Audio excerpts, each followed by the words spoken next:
नमस्कार, स्वागत है आपका अखंड गौरव न्यूज में। मैं हूं विनोद गुप्ता। आइए आज की शुरुआत करते हैं कुछ खास खबरों के साथ।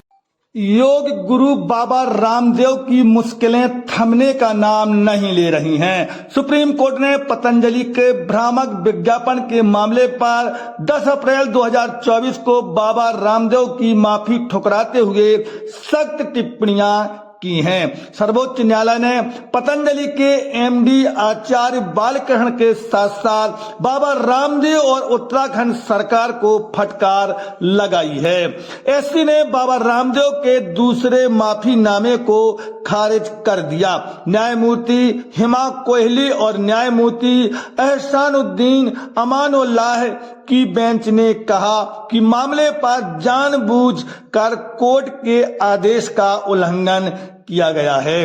उन्होंने कहा कि हम अंधे नहीं हैं, हम आपका माफीनामा अस्वीकार कर रहे हैं। आप कार्यवाही के लिए तैयार रहें। सख्त टिप्पणी करते हुए जस्टिस अमानुल्लाह ने कहा कि आप हलफनामे में धोखाधड़ी कर रहे हैं। इसको किसने तैयार किया है, मुझे तो आश्चर्य है। वहीं जस्टिस कोहली ने कहा कि वैसे भी हम इस पर फैसला करेंगे।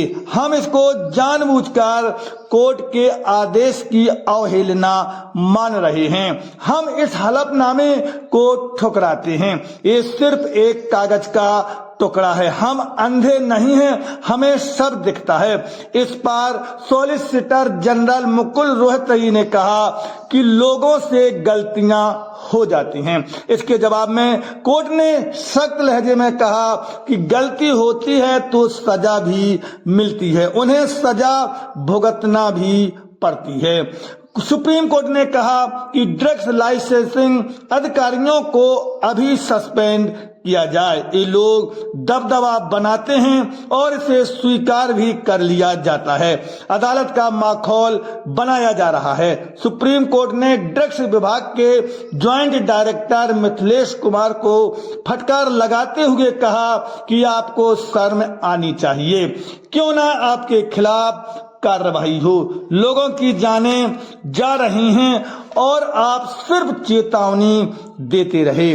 न्यायमूर्ति हिमा कोहली ने कहा कि आप चाहते हैं कि हम एक आदमी को माफ कर दें। जिन लोगों ने आपकी दवा खाई उनका क्या होगा? आपने तो अपनी दवा के बारे में बीमारी दूर करने का प्रचार कर दिया, जबकि उनका इलाज हो ही नहीं सकता। मामले में अगली सुनवाई 16 अप्रैल 2024 को होगी। आपको बता दें कि जुलाई 2022 में पतंजलि ने अखबार में एक भ्रामक विज्ञापन जारी किया था, जिसका शीर्षक था एलोपैथी द्वारा फैलाई गलतफहमियां। इस विज्ञापन में पतंजलि ने आंख कान की बीमारियों, लीवर, थायराइड, अस्थमा में एलोपैथी इलाज और त्वचा संबंधी बीमारियों को नाकाम बताया था। विज्ञापन में दावा किया गया था कि इन बीमारियों को पतंजलि की दवाइयां और योग पूरी तरह से ठीक कर सकते हैं।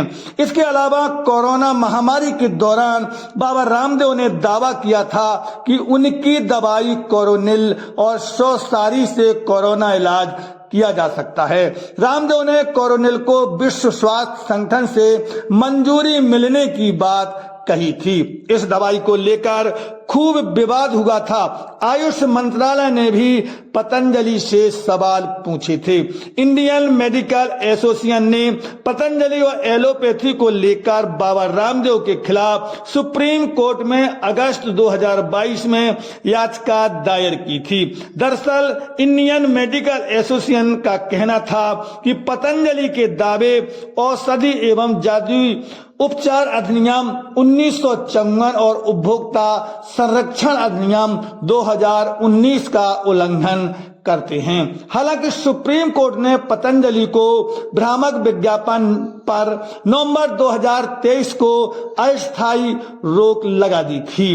पतंजलि ने दोबारा ऐसे विज्ञापन जारी न करने का कोर्ट को आश्वासन दिया था।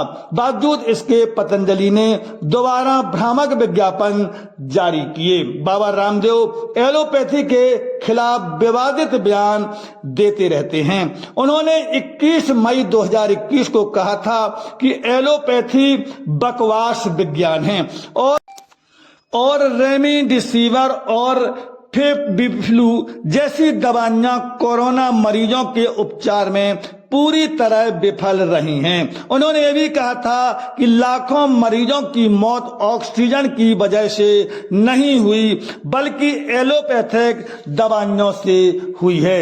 हालांकि बाबा रामदेव ने अपने इस बयान पर माफी मांगी थी। बताया जा रहा है कि पतंजलि विवादों से घिरी है। पतंजलि ने 2015 में बिना लाइसेंस लिए आटा नूडल्स लॉन्च कर दिए थे।